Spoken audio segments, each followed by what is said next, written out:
Ready to hit the pause button on your parenting fails? Ready to feel better about your parenting? Welcome to Parenting Pause, the podcast, where all of you is welcome. I'm Leslie Potter, the founder of the Pure Joy Way, a mother, a parent coach, and a fellow traveler on this journey to wake up in our parenting. And I believe together we can make this a better world for ourselves and our kiddos. Before you were a parent, did you ever look around and think that the way people were parenting was pretty crazy and insane? I know I did. I had lots of judgments when I would see others and how they were treating their children, because inside it felt like kind of crazy. I could see how they were trying to control, and they were yelling at their children, or getting so angry. And I kind of build up this pride inside of myself, like, well, if I was ever a parent, I would do it different, right? I imagine some of you thought that also. And part of what drove me to become a parent was because I wanted an opportunity to give that a try. So I didn't become a parent until much later. I waited till 44 because I had grown up in quite a dysfunctional home. So I wanted to do my work, right? I'd done spiritual work, I'd done therapy, and I thought, okay, I've got this. I judged everybody else and saw all the ways they were doing it wrong. Right? So I was very, very sure that I was going to get it right. And when my motivation was about getting it right, I was not able to trust my unique wisdom and my unique knowing of how to be intimate and in relationship and support myself and another human being in expressing their brilliance. I found that all of my parenting template and all the things that I'd read and all the things that I was trying to do to be a conscious parent, those all lived up in my mind, and they were all telling me how I needed to do it right. And yes, I think I was doing it right, but I started recognizing that that was insane, because doing it right was not trusting my own being and trusting my wisdom, trusting my daughter's wisdom. So I looked like I was doing it right, but I felt like crap inside, because to do it right, I had to keep stepping over my own boundaries. I had to keep rejecting and abandoning myself and what I knew as far as being kind to another human, offering support, taking personal responsibility for my own triggers, all the things that I had learned in all these years. I kind of threw them out the window in parenting. It was insane, right? Here I was living the insanity. And I was having a really hard time getting in touch with that deeper, deeper, deeper root wisdom. Even though I knew it was there, I was very, very divided, because when I would trust that, then I would read the experts and it would say that I was letting my child get away with stuff and I was permissive. And again, I would go into division, and I was wanting to trust the external because they were right. They were the experts. And you may experience this too.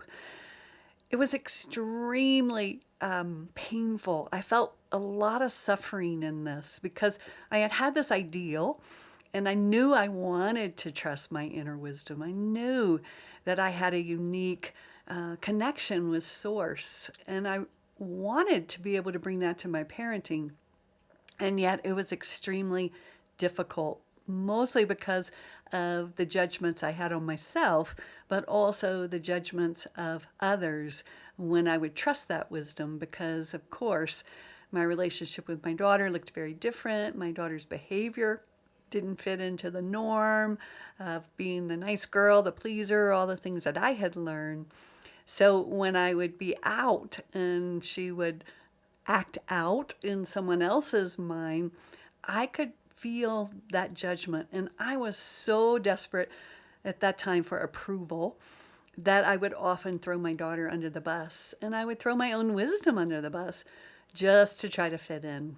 So my early parenting, there was a lot of suffering in there because I was always searching for the right way to do it. I just knew if I got it, then I could relax. So what I want to tell you is there's no right way. The experts aren't parenting your child. They don't know. They can do all this research. They can tell you this is what's going to happen.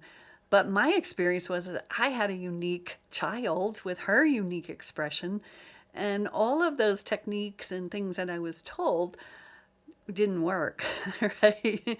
Because what they did, they blew out my connection with my own wisdom, and then also my capacity to connect with my daughter's wisdom and to create an environment where we could both express our brilliance, not express our conditioning or our, being who others wanted us to be. So I'm going to support you this week. Ooh, it's a little dicey to even say this, but I want you to maybe look inside and see one way that if you trusted your wisdom, you would do it different than the experts would. It may be around bedtime or, maybe around meals or maybe around the computer. Because I know anytime you feel discomfort, any of us, anytime we feel discomfort, we begin to search to look for the right answer to get out of our discomfort. So I'm going to support you this week to go into your discomfort, go under your discomfort, because the discomfort's the conditioning of how it's supposed to do, your fantasy or your idea. Go underneath that conditioning and that discomfort and see if you can tap into your wisdom. And if you can't, just think about how you would want to be treated if you were in the child position.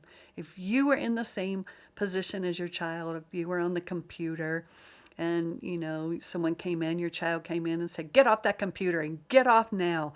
And you've been on too long, and they grab the computer from you. Most likely, you'd probably do the same thing your child does.